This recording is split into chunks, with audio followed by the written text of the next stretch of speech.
ಆತ್ಮೀಯ H16 news ಅರ್ಥಾತ್ ಸೀತಾರಾಮ್ ವೀಕ್ಷಕರೇ, ನಾನು ನಿಮ್ಮವ MI ಅಥವಾ ಮಲ್ಲಪ್ಪ ಜುದವರ. ಆತ್ಮೀಯರೇ, RSS ಅಥವಾ ರಾಷ್ಟ್ರೀಯ ಸ್ವಯಂ ಸೇವಕ ಸಂಘ ಅಂದಾಕ್ಷಣ ಸಂಘ ಪರಿವಾರದ ವಿಚಾರಗಳು ಕಣ್ಣು ಬಂದಿರಲಿಕ್ಕೆ ಶುರುವಾಗಿಬಿಡ್ತಾವೆ. ಅವ್ರ ದೇಶಭಕ್ತಿ ಬಗ್ಗೆ ಮಾತಾಗಿರ್ಬೋದು, ಇನ್ನೊಂದಾಗಿರ್ಬೋದು, ಮತ್ತೊಂದಾಗಿರ್ಬೋದು, ಯಾವುದೇ ತೆಗೆದುಕೊಂಡ್ರು ಅಲ್ಲಿ ಒಂದು ಮತೀಯ ಘರ್ಷಣೆ ನಿಶ್ಚಿತವಾಗಿದ್ದೇ ಇರ್ತದೆ. ಈಗಾಗಲೇ ನೀವು ನೋಡಿದಿರಿ ವಕ್ಫ್ ಬದಲಾಗೆ ವಕ್ಫ್ ಲಾಸ್ಟ್ 2 ಸದನಗಳಲ್ಲಿ ಒಪ್ಪಿಗೆ ಮೇಲೆ ನಂತರ ಜೈ ಶ್ರೀರಾಮ್ ಅಂತೇಳಿ ಇದು ನಮ್ಮ ಗೆಲುವನ್ನು ತೋರಿಸಿದ್ದು ನಾವು ನೋಡಿದ್ವಿ. ನಾವು ಯಾಕೆ ಮಾತ್ರ ಇಲ್ಲಿ ಡಬಲ್ ಮಾಡಬೇಕಾಗಿದ್ದಂದ್ರೆ, ನೀವು ನಿಜವಾಗಿಯೂ ಮುಸ್ಲಿಮರ ಬಗ್ಗೆ ಅಲ್ಪಸಂಖ್ಯಾತರ ಬಗ್ಗೆ ಕಾಳಜಿ ಇದ್ದಿದ್ರೆ ಕೊನೆಗೆ ಮಾತನ್ನು ಹೇಳ್ತಾ ಇರಲಿಲ್ಲ. ಇಲ್ಲಿ ನಿಮ್ಮ ಹಿತಾಸಕ್ತಿ ಸಾಧಿಸ್ತಾ ಇದ್ದೀರಿ ಅನ್ನೋದನ್ನು ವಿರೋಧ ಪಕ್ಷಗಳು ಆರೋಪ ಮಾಡೇ ಮಾಡ್ತಾ ಇದ್ದಾವೆ. ಅದು ಒಂದು ಕಡೆ ಇರಲಿ. ಅದೇನೋ ಉತ್ಸಪ್ಪ ಮುಗಿದು ವಕ್ಫದ್ದು ಅನ್ನೋದ್ರಷ್ಟರಲ್ಲೇ ಮತ್ತೊಂದು RSSನ ಮುಖವಾಣಿ ಆರ್ಗನೈಸರ್ ಪತ್ರಿಕೆಯಲ್ಲಿ ನೇತಕಾಲಿಕೆಯಲ್ಲಿ ಒಂದು ಲೇಖ ಬರ್ತದೆ, who has more land in India. ಯಾರು ಈ ದೇಶದಲ್ಲಿ ಹೆಚ್ಚು ಭೂಮಿಯನ್ನು ಹೊಂದಿದ್ದಾರೆ? ಯಾಕೆ ಈ ಸಂದರ್ಭದಲ್ಲಿ ಆಲ್ರೆಡಿ ಜನಸಾಮಾನ್ಯರಿಗೆ ವಕ್ಫದವ್ರು ಭಾಳ ಆಸ್ತಿ ಹೊಡೆದಾರ, ಹಾಗೆ ಹೀಗೆ ಈಗಲೂ ಪ್ರಚಾರ ಅಪಪ್ರಚಾರ ಮಾಡಿ ಈ ದೇಶದ ರೈಲ್ವೆ ಮತ್ತು ಡಿಫೆನ್ಸ್ ಬಿಟ್ಟರೆ ಹೆಚ್ಚು ಭೂಮಿಯನ್ನು ವಕ್ಫ್ ಹೊಂದಿದ್ವಿ. ಈಗ ಹೊಸ ಮತ್ತೊಂದು ದಾಳನ್ನು ಒಗೆದ್ಬಿಟ್ಟಿದ್ದಾರೆ. ಈಗ RSS ಯಾಕೆ ಇದು ಮಾಡ್ತಾಯಿದ್ದಾರೆ ಇವರು? ಇಲ್ಲಿವರೆಗೆ ವಕ್ಫದ ಒಂದೇ ಇತ್ತು ಮಾತು. ಈ ಒಂದು ಲೇಖವನ್ನು ಬರೆದ ಅದು ತಮ್ಮ ಪತ್ರಿಕೆಯಲ್ಲಿ ಹಾಕ್ಕೊಂಡು ಹೆಚ್ಚು ಭೂಮಿ ಯಾರ್ದದ, ಈಗ ವಕ್ಫ್ ಇಲ್ಲರಿ, ಈಗ ಹೋಯ್ತದು, ಮುಗಿತಲ್ಲ, ಕಾನೂನು ಆಯಿತು. ಅವರ ಆ ಜಮೀನನ್ನು ಕಸ್ಕೊಳ್ಳೋದು ಮಾಡೋದು ಏನೂ ಇಲ್ಲ. ಇವತ್ತು ಮುಸ್ಲಿಂ ಸಂಘಟನೆಗಳಂತೆ ಸ್ಫೂರ್ತಿಯಾಗಿ ಹೇಳ್ತಾ ಇದ್ದಾವೆ, ಅರಣ್ಯ ನ್ಯಾಯಕ್ಕಿಂತಲೂ ವಕ್ಫ್ ತಿದ್ದುಪಡಿ ಮಸೂದೆಯು ಹೆಚ್ಚು ಅಪಾಯಕಾರಿ ಎಂದು ಅಖಿಲ ಭಾರತ ಉಲೇಮಾ ಮಂಡಳಿಯು ಹೇಳಿದೆ.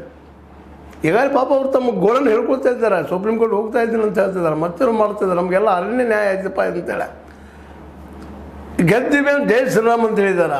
ಈಗ ಮತ್ತೊಂದು ಎಬ್ಬಿಸ್ಬಿಟ್ಟಿದ್ದಾರೆ. ಇವತ್ತು ಅವ್ರಿಗೂ ಇನ್ನೂ ಹೆಚ್ಚು ಭೂಮಿ ಐತ್ರಿ ಈ ದೇಶದೊಳಗೆ ಅಂತೇಳಿ. ಅದು ಯಾರ್ದು? The Catholic church versus Waqf board debate ಅಂಥೇಳಿ ಒಂದು ಲೇಖ ಹಾಕಿದ್ದಾರೆ. ಆ ಲೇಖದಾಗ ವಿವರಣೆ ಕೊಡ್ತಾ ಇದ್ದಾರೆ. ಹೆಚ್ಚು ಭೂಮಿ ಯಾರ್ದೈತಪ್ಪ ಅಂತಂದ್ರೆ ಈ ಒಂದು ನಮ್ಮ ಚರ್ಚ್ಗಳು, ಕ್ಯಾಥೋಲಿಕ್ ಚರ್ಚ್ ಅಂದ್ರೆ ಈ ಕ್ರಿಶ್ಚಿಯನ್ ಚರ್ಚ್ಗಳು ಹೆಚ್ಚಿದ್ದಾವೆ, ಅವ್ರ ಭೂಮಿ ಹೆಚ್ಚದ. ಇಲ್ಲಿವರೆಗೆ ವಕ್ಫದ್ದು ಈಗ ಹೊಸ ಸ್ಟಾರ್ಟ್ ಅದು. ಯಾಕೆ ಇದೆಲ್ಲ ಮಾಡ್ತಾಯಿದ್ದಾರೆ RSS ಅವರು? ಯಾಕೆ ಬೇಕಿದೆಲ್ಲ ಅನ್ನೋದು ಒಂದಾದ್ರೆ, ಇನ್ನೊಂದು ಹೌದು ದೇಶಭಕ್ತಿಪ್ಪ, ನಮ್ಮ ಭೂಮಿ ನಮ್ಗೆ ಬರಲಿ, ಆಲ್ರೆಡಿ ಸ್ವಂತ ಸಿಕ್ಕದ ಬಂದು ನಮ್ಮಲ್ಲಿ ಭೂಮಿ ಅದ. ಅವರಿದ್ದರು, ಅವರು ಏನೋ ಆ ಸಮಯದಲ್ಲಿ ಅವ್ರ ಭೂಮಿಗಳು ಆಗಿದ್ದಾವೆ, ಮಾಡ್ಕೊಂಡಿದ್ದಾರೆ. ಅವ್ರು ಆಡಳಿತದಾಗ ಏನೋ ಮಾಡ್ಕೊಂಡಿದ್ದಾರೆ. ಇಸ್ಲಾಂ ಆಡಳಿತ ಅವ್ರ ಸಂದರ್ಭದಲ್ಲಿ ತಮಗೆ ಬೇಕಾದ ದಾನ ಧರ್ಮ ಮಂದಿಗೆ ಮಾಡುವಂಥ ಕೆಲಸ ಅವ್ರು ಮಾಡಿದ್ದಾರೆ, ತಮ್ಮ ಧರ್ಮ ಬೆಳೆಸೋ ಸಲುವಾಗಿ. ಇವರು ತಮ್ಮ ಧರ್ಮ ಬೆಳೆಸೋವಾಗಿ ಮಾಡಿದ್ದಾರೆ. ಆಲ್ರೆಡಿ ಈಗ ಅವ್ರ ಧರ್ಮದ ಬಗ್ಗೆ ಅದು ಇದು ಎಲ್ಲ ಇವತ್ತು ಬಿಡಬೇಕಾಗಿದೆ. 20ನೇ ಶತಮಾನದಲ್ಲಿ ತಿಕ್ಕಾಟು ಬಿಡಬೇಕಾಗಿದೆ, ಸಂಘರ್ಷ ಬಿಡಬೇಕಾಗಿದೆ. ಯಾಕಂದ್ರೆ ಬರೋ ದೊಡ್ಡ ಸಮಸ್ಯೆ ಈ ದೇಶದ್ದು ನಿರುದ್ಯೋಗ. ಅದ್ರ ಬಗ್ಗೆ ಚರ್ಚೆ ಮಾಡಬೇಕಾಗಿದೆ. ಅದ್ರ ಬಗ್ಗೆ ಮಾತಾಡ್ತಾ ಇಲ್ಲ ನಮ್ಮ RSSದವರು.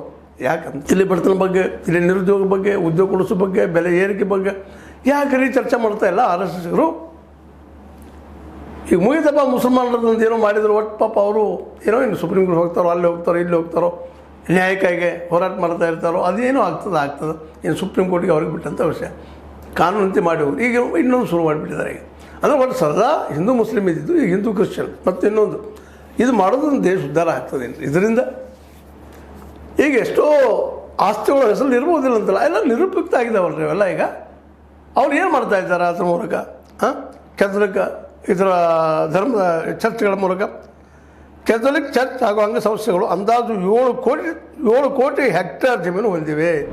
7 ಕೋಟಿ ಹೆಕ್ಟೇರ್ ಹೆಚ್ಚುಗಳು 17,000 ಎಕರೆ 17,000 ಕೋಟಿ ಎಕರೆ ಹೊಂದಿದಂತ ನಾವು ಒಂದು ಅಂದಾಜು ಮಾಡ್ಬೋದಾಗ್ಯದ. ಅವ್ರ ಹೆಸರಲ್ಲಿದ್ದಾವ. ಈಗಿದ್ರೆ ಮುಂದೆ ಆಲ್ರೆಡಿ ಅವು ನಿಷ್ಕ್ರಿಯ ಆದಂಗೆ ಆಗಿದ್ದಾವೆ. ಯಾರ್ಯಾರು ಹೆಸರಲ್ಲಿದ್ದಾವ, ಅಲ್ಲಿ ತಿಕ್ಕಾಟುಗಳಿದ್ದಾವೆ, ಇಲ್ಲಂತಲ್ಲ. ಮುಂದೆ ಈ ಜಮೀನುಗಳ ಮೌಲ್ಯ ಅಂದಾಜು 20,000 ಕೋಟಿ ಅಂತ ಲೇಖನದಲ್ಲಿ ಹೇಳಿದ್ದಾರೆ. 20,000 ಕೋಟಿ ಇದ್ರ ಬೆಲೆ. ಅಂದ್ರೆ ಪ್ರವೋಕಿಂಗ್ ಮಾಡುವಂಥದ್ದು, ಆದಷ್ಟು ಹಿಂದೂ ಮುಸ್ಲಿಂ ಮಾಡುವಂಥದ್ದು, ಚರ್ಚೆಗೆ ಎಳೆಯುವಂಥದ್ದು ಈ ಕ್ರಿಶ್ಚಿಯನ್ ಜೊತೆ ಶುರು ಮಾಡಿದ್ದಾರೆ. ನಂತರದಲ್ಲ ಇಷ್ಟೊಂದು ಪ್ರಮಾಣದ ಜಮೀನು ಹೊಂದಿರುವ ಕ್ಯಾಥೋಲಿಕ್ ಚರ್ಚ್ ದೇಶದ ರಿಯಲ್ ಎಸ್ಟೇಟ್ ಕ್ಷೇತ್ರದಲ್ಲಿ ಪ್ರಮುಖ ಪಾತ್ರ ಹೊಂದಿದೆ. ರಿಯಲ್ ಎಸ್ಟೇಟ್ ಮಾಡೋದು ಅದು ಭಾಳ ದೊಡ್ಡ ಪಾತ್ರ ಐತೆ. ಅದ್ರದ್ದು ಹೆಚ್ಚು ದುಡ್ಡು ತೊಗೊಳ್ಳಿಕತ್ತದ. ಒಂದಿನ ಅವ್ರು ಮಾರಿ ತೊಗೊಳತ್ತಿದ್ರು, ಆ ದುಡ್ಡು ಎಲ್ಲಿ ಹೋಗ್ತದೆ ರೀ? ನಮ್ಮ ಬ್ಯಾಂಕ್ಗಳಲ್ಲಿ ಇರ್ತದೆ, ನಮ್ಮ ಒಂದು ಈ ಅರ್ಥವ್ಯವಸ್ಥೆಯಲ್ಲಿ ದುಡಿತಿದ್ರು ಆ ದುಡ್ಡು. ಆಯ್ತಪ್ಪ ಅವ್ರು ಇವರಲ್ಲಿ ಮಾಡ್ತಾರೆ, ನಮ್ಮ ಹಿಂದೂಗಳಲ್ಲಿ ಮಾಡ್ತಾಯಿದ್ದಾರೆ, ಮತ್ತೊಬ್ಬರಲ್ಲೂ ಮಾಡ್ತಾಯಿದ್ದಾರೆ ಸಾಕಷ್ಟು. ಇವತ್ತು ಏನಪ್ಪ ಅಂತಂದ್ರೆ ನಮ್ಮಲ್ಲೂ ಸಹಿತ ಈ ಒಂದು ರಿಯಲ್ ಎಸ್ಟೇಟ್ ದಂಧೆಯನ್ನು ಮಾಡ್ತಾ ಇದ್ದಾರೆ.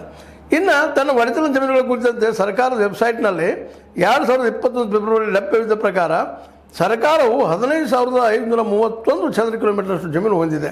ಸರ್ಕಾರ ಎಷ್ಟು ಹೊಂದಿದರೆ 15,531 ಚದರ ಕಿಲೋಮೀಟರ್ನಷ್ಟು ಹೊಂದಿದೆ. ಕ್ಯಾಥಲಿಕ್ ಚರ್ಚ್ ಹೊಂದಿರುವಷ್ಟು ಜಮೀನು ವಕ್ಫ್ ಮಂಡಳಿ ಕೂಡ ಹೊಂದಿಲ್ಲ. ನೋಡಿ, ಹೊಸದೊಂದು ಬಾಂಬ್ ಬಗೆದ್ಬಿಟ್ರು. ವಕ್ಫ್ ಹೆಚ್ಚಿದ್ರೆ ಇಲ್ಲಿ ಭೂಮಿ ಇವ್ರದ್ದು ಅಂತ. ಇಲ್ಲಿವರೆಗೂ ವಕ್ಫ ಭಾಳ ದೊಡ್ಡದ ನಾವು ತಿಳ್ಕೊಂಡ್ಬಿಟ್ಟಿದ್ವಿ. ಯಾವ ಅಂಕಿ ಸಂಖ್ಯೆ ಸತ್ಯವೋ ಯಾವ ಸುಳ್ಳು ಇನ್ನು ನೋಡ್ಬೇಕು ಅದನ್ನು. ಆದರೆ ಇವರು ಹೇಳ್ತಾ ಇದ್ದಾರೆ ತಮ್ಮ ಆರ್ಗನೈಸರ್ದಲ್ಲ. ಮುಂದೆ ಪ್ರಕಾರ 2012 ಮಾಹಿತಿ ಪ್ರಕಾರ ಕ್ಯಾಥಲಿಕ್ ಚರ್ಚ್ 2,457 ಆಸ್ಪತ್ರೆಗಳು, 240 ಮೆಡಿಕಲ್ ನರ್ಸಿಂಗ್ ಕಾಲೇಜುಗಳು, 28 ಕಾಲೇಜುಗಳು, 5 ಇಂಜಿನಿಯರಿಂಗ್ ಕಾಲೇಜುಗಳು, 3,765 ಪ್ರೌಢಶಾಲೆಗಳು, 7,319 ಪ್ರಾಥಮಿಕ ಶಾಲೆಗಳು ಹಾಗೂ 3,180 ನರ್ಸಿಂಗ್ ಶಾಲೆಗಳು ಹೊಂದಿವೆ. ಇಷ್ಟು ನೀವು ಹೊಂದಿದ್ದಾವ. ಈ ಆಸ್ತಿಯನ್ನು ಬಳಸಿಕೊಂಡು ಈ ದುಡ್ಡನ್ನು ಬಳಸಿಕೊಂಡು ನಡೆಸ್ತಾ ಇದ್ದಾರೆ ಅಂತ ಹೇಳ್ತಾ ಇದ್ದಾರೆ. ಭಾಳ ಒಳ್ಳೆಯದಲ್ಲ, ನಮ್ಗೆ ಶಿಕ್ಷಣ ಕೊಡ್ತಾ ಇದ್ದಾರೆ, ಮತ್ತೆ ಹೆಲ್ಪ್ ಮಾಡ್ತಾ ಇದ್ದಾರೆ. ಆ ದುಡ್ಡಿಂತ ವರ್ಷ ಇಟ್ಕೊಳ್ಳೋಕತ್ತಿಲ್ಲ, ಅದನ್ನು ದುಡ್ಡು ಮಾಡ್ತಾ ಇದ್ದಾರೆ. ಆಮದು ಬೇರೆ ನಾವು ಅದನ್ನು ಸರ್ಕಾರೀಕರಣ ಮಾಡಿದ್ರೆಲ್ಲ ಬರ್ತಿರಲಿಲ್ಲ.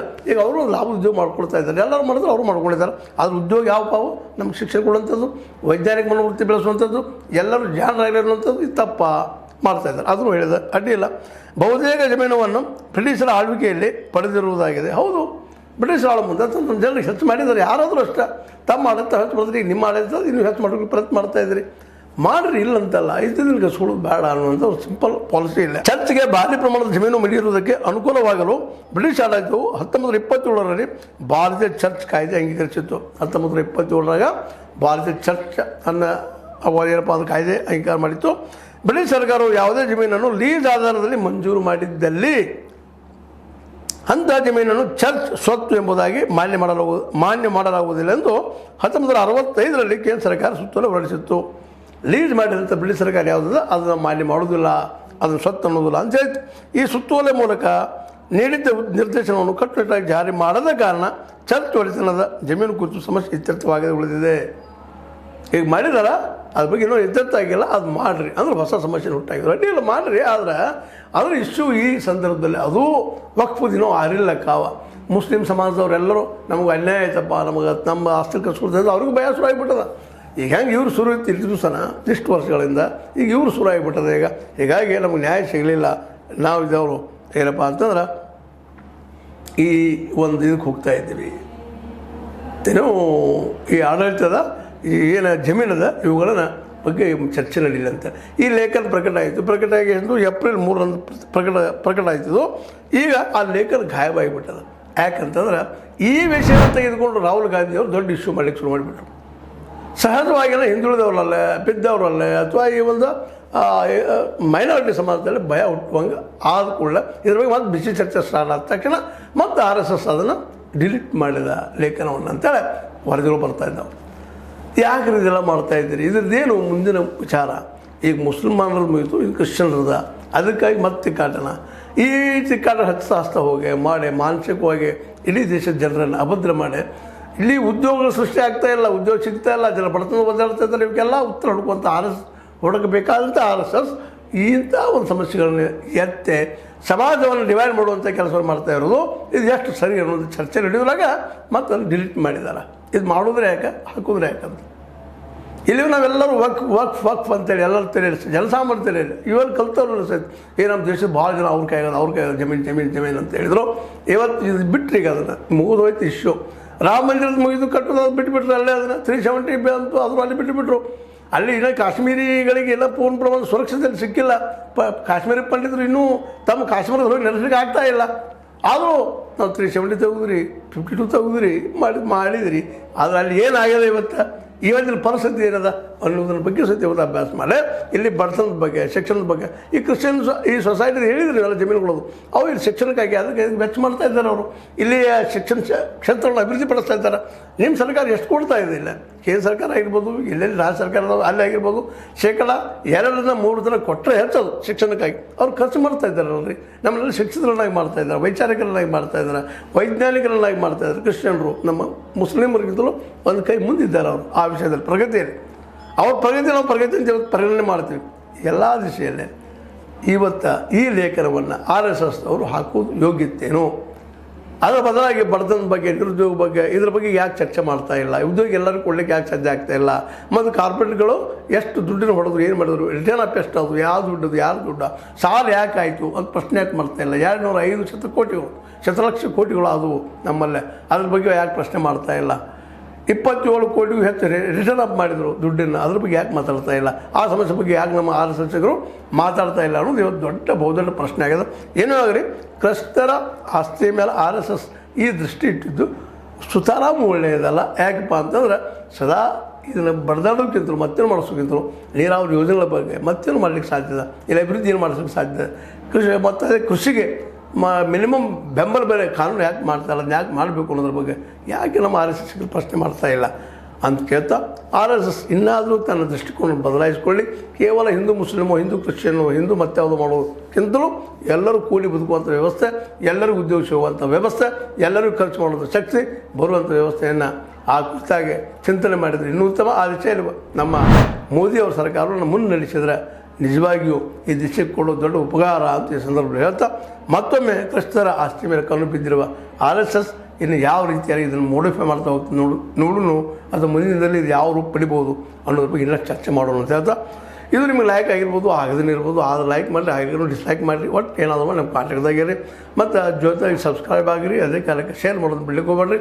L16 ನ್ಯೂಸ್ ಅರ್ಥಾತ್ ಹೆಚ್ಚು ತಾರಾಮಿ ಸತ್ಯದ ಕೈಗಿರಲಿ. ವಂದನೆಗಳು.